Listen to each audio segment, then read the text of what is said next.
দশম শ্রেণীর প্রিয় ছাত্রছাত্রীরা, আশা করি তোমরা ভালোই আছো। তো আজকে তোমাদের জীবন বিজ্ঞানের যে দ্বিতীয় অধ্যায় অর্থাৎ জীবনের প্রবাহমানতা, সেই জীবনের প্রবাহমানতা অধ্যায়ের একটা বিশেষ গুরুত্বপূর্ণ পার্ট রয়েছে যে জনন বা রিপ্রোডাকশন। সেই জনন এবং বা রিপ্রোডাকশন সম্পর্কে আজকে আমরা কিছু ধারণা লাভ করব। তো এই যে জনন বা রিপ্রোডাকশনটা কি? জনন বা রিপ্রোডাকশন হচ্ছে যে পদ্ধতিতে জীব কি করে নিজের বংশ বিস্তার করে, প্রজাতির যে ধারাবাহিকতা, সেই ধারাবাহিকতাটাকে বজায় রেখে জীবের সংখ্যা বৃদ্ধি ঘটায়। অর্থাৎ যে পদ্ধতিতে জীব তার বংশধারা অক্ষুণ্ণ রেখে জীবের সংখ্যা বৃদ্ধি ঘটাচ্ছে, তার প্রজাতির ধারাবাহিকতা বজায় রাখছে, সেই পদ্ধতিকে আমরা বলবো জনন বা রিপ্রোডাকশন। ক্লিয়ার? এই জনন বা রিপ্রোডাকশন প্রধানত দুটি ভাবে বিভক্ত। একটা হচ্ছে যৌন জনন, আর একটা হচ্ছে অযৌন জনন। তাহলে জনন প্রধানত দুই প্রকার হয়, একটা যৌন জনন যেটাকে সেক্সুয়াল রিপ্রোডাকশন বলে থাকি, আর অযৌন জনন হচ্ছে অ্যাসেক্সুয়াল রিপ্রোডাকশন। এছাড়াও রয়েছে অঙ্গজ জনন, তারপরে রয়েছে পার্থেনোজেনেসিস।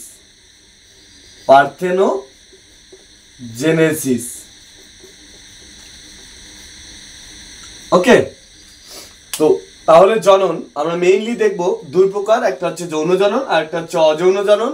এছাড়াও রয়েছে অঙ্গজ জনন এবং পার্থেনোজেনেসিস। তো আমরা এক এক করে আলোচনা করব।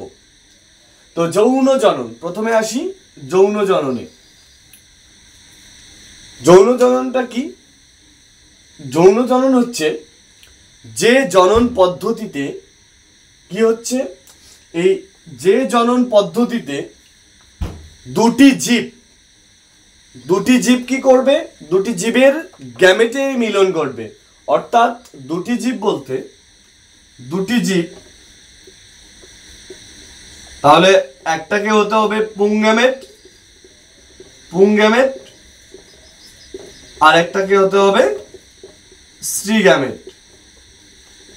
তাহলে পুংগ্যামেট এবং স্ত্রী গ্যামেট অর্থাৎ যে জনন পদ্ধতিতে দুটি জীবের গ্যামেট মিলিত হয়ে অপত্য সৃষ্টি করে, সেটা হচ্ছে যৌন জনন পদ্ধতি। ঠিক আছে, এরপরে আমরা আসি অযৌন জনন বা অ্যাসেক্সুয়াল রিপ্রোডাকশন। এই যে অযৌন জননটা কি? দেখো, এই যৌন জননের ক্ষেত্রে আমরা যদি আরো লক্ষ্য করি, যৌন জননের একক হিসাবে আমরা বলতে পারি গ্যামেট হচ্ছে যৌন জননের একক। আর এই যৌন জনন যে প্রসেসে ঘটছে, সেই প্রসেসটাকে আমরা বলবো মিওসিস কোষ বিভাজন পদ্ধতিতে তোমার যৌন জনন বা সেক্সুয়াল রিপ্রোডাকশন কমপ্লিট হচ্ছে। এরপরে আমরা আসবো অযৌন জনন। এই অযৌন জনন কি? দেখো, যৌন জননের ক্ষেত্রে কিন্তু দুটি জীব ছিল, আর অযৌন জননের ক্ষেত্রে একটি জীব থেকে অপত্য জীবের সৃষ্টি হবে। ঠিক আছে, তাহলে একটি জীব থেকে অপত্য জীবের সৃষ্টি হবে। এটা হচ্ছে যে জনন পদ্ধতিতে একটি জীব থেকে অপত্য জীবের সৃষ্টি হচ্ছে, সেটা হচ্ছে অযৌন জনন। ঠিক আছে, এই যে অযৌন জনন রয়েছে, যেমন আমরা কিছুক্ষণ আগে শিখলাম যে যৌন জননের একক গ্যামেট, ঠিক অযৌন জননের একক হচ্ছে রেণু মাতৃকোষ। ঠিক আছে, আর এই যে অযৌন জনন বা অ্যাসেক্সুয়াল রিপ্রোডাকশন, সেটা হচ্ছে মাইটোসিস কোষ বিভাজন পদ্ধতিতে ঘটে। ঠিক আছে, তাহলে আমরা এখান থেকে একটা যৌন জনন এবং অযৌন জননের মধ্যে পার্থক্য বলতে পারি যে যৌন জনন দুটি জীব প্রয়োজন, অযৌন জননে একটি জীবের প্রয়োজন। তারপরে কি বলতে পারি যে যৌন জননের গ্যামেট একক হচ্ছে গ্যামেট, আর অযৌন জনন হচ্ছে রেণুমাতৃকোষ। 3 নম্বরে বলতে পারি কি যে যৌন জনন মিওসিস কোষ বিভাজন পদ্ধতিতে কমপ্লিট হচ্ছে, আর অযৌন জনন এটা হচ্ছে মাইটোসিস কোষ বিভাজন পদ্ধতিতে কমপ্লিট হচ্ছে। ঠিক আছে, এরপরে আমরা আসবো অঙ্গজ জনন।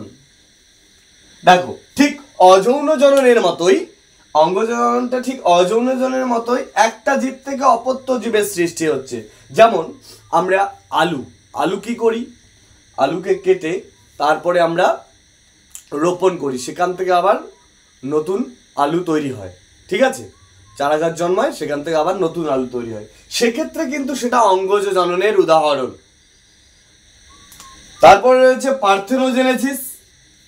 এই পার্থেনোজেনেসিসটা কি? পার্থেনোজেনেসিস হচ্ছে অনিষিক্ত ডিম্বাণু থেকে অপত্যের সৃষ্টি হওয়া। যেমন মৌমাছি, বোলতা, এরা অনিষিক্ত ডিম্বাণু থেকে সরাসরি অপত্যের সৃষ্টি হয়, জীবের সৃষ্টি হচ্ছে। যেমন বোলতা, মৌমাছি, এরা হচ্ছে পার্থেনোজেনেসিস প্রক্রিয়ার মাধ্যমে এদের সৃষ্টি হচ্ছে, মানে মৌমাছি, বোলতা সৃষ্টি হচ্ছে। ঠিক আছে, এরপরে আমরা আসব এই যে যৌন জনন বা সেক্সুয়াল রিপ্রোডাকশন রয়েছে।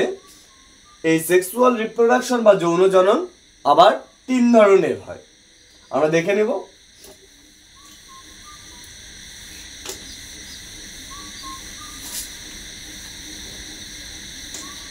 এই যৌন জনন হচ্ছে 3 ধরনের হয়। একটা হচ্ছে অ্যানাইজোগামি, একটা হচ্ছে আইসোগামি, একটা হচ্ছে অ্যানাইসোগামি,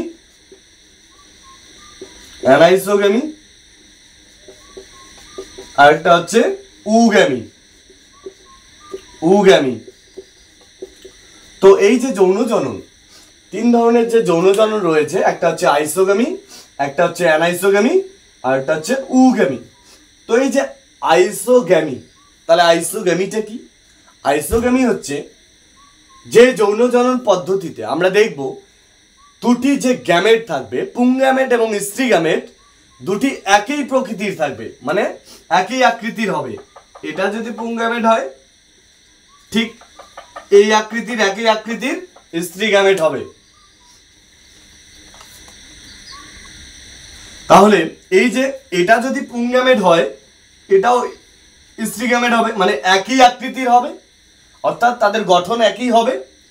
এটা তাহলে পুংগ্যামেট, আর এটা হচ্ছে স্ত্রী গ্যামেট। এটা হচ্ছে আইসোগামির ক্ষেত্রে। তো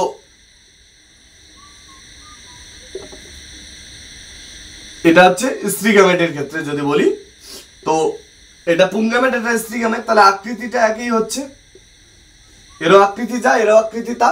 অর্থাৎ এরা আইসোগামির ক্ষেত্রে পুংগ্যামেট এবং স্ত্রী গ্যামেট এর গঠন হচ্ছে একই, কিন্তু এরা উভয়ই সচল প্রকৃতির। ঠিক আছে, এবার আমরা আসবো এই যে অ্যানাইসোগামির ক্ষেত্রে কি? অ্যানাইসোগামির ক্ষেত্রে আমরা দেখব যে একটা ছোট গ্যামেট আর একটা বড় গ্যামেট, আকৃতিতে বড় গ্যামেট, অর্থাৎ এরা গঠনগত দিক থেকে আলাদা, কিন্তু আমরা এটা বলতে পাবো না যে পুংগ্যামেটটা ছোট বা স্ত্রী গ্যামেটটা বড়, বা স্ত্রী গ্যামেট ছোট, পুংগ্যামেটটা বড়, এটা আমরা বলতে পারবো না। কেন? এটা অনির্দিষ্ট, কোনটা ছোট কোনটা বড় আমরা জানবো না, বা আমরা জানি না। তো তাহলে একটা ছোট হবে আর একটা বড় হবে, এটা হচ্ছে গ্যামেটটা হচ্ছে, তাহলে একটা ছোট একটা বড় হবে, কোনটা বড় কোনটা ছোট আমরা নির্দিষ্ট করে জানবো না। এটা হচ্ছে অ্যানাইসোগামি। আর উগামির ক্ষেত্রে স্ত্রী গ্যামেটটা একটু বড় হবে, এই উগামির ক্ষেত্রে স্ত্রী গ্যামেটটা বড় হবে, এটা হচ্ছে অ্যানাইসোগামি। আর পুংগ্যামেটটা একটু ছোট হবে, কিন্তু স্ত্রী গ্যামেটটা হচ্ছে অচল প্রকৃতির, আর পুংগ্যামেটটা ছোট হলেও পুংগ্যামেট সেটা হচ্ছে সচল প্রকৃতির, চলাচল করতে পারে, এটা চলতে পারে না। এটা হচ্ছে উগামি, অর্থাৎ যৌন জননের যে পদ্ধতিতে স্ত্রী গ্যামেটটি বড় এবং অচল আর পুংগ্যামেটটি ছোট এবং সচল, অর্থাৎ চলাফেরা করতে পারে পুংগ্যামেট, কিন্তু স্ত্রী গ্যামেট চলাফেরা করতে পারে না, অচল, সেই পদ্ধতিকে আমরা বলবো উগ্যামি। তো প্রিয় ছাত্রছাত্রীরা, আশা করি তোমরা বুঝতে পাবে বা তোমরা এই ক্লাসটা করলে এই জনন সম্পর্কে বা রিপ্রোডাকশন সম্পর্কে কিছু ধারণা আসবে। তো আমরা নেক্সট ক্লাসে অযৌন জনন, অঙ্গজ জনন এবং পার্থেনোজেনেসিস সেই সম্পর্কে আমরা জানবো। আজকের ক্লাস এই পর্যন্ত। Thank you.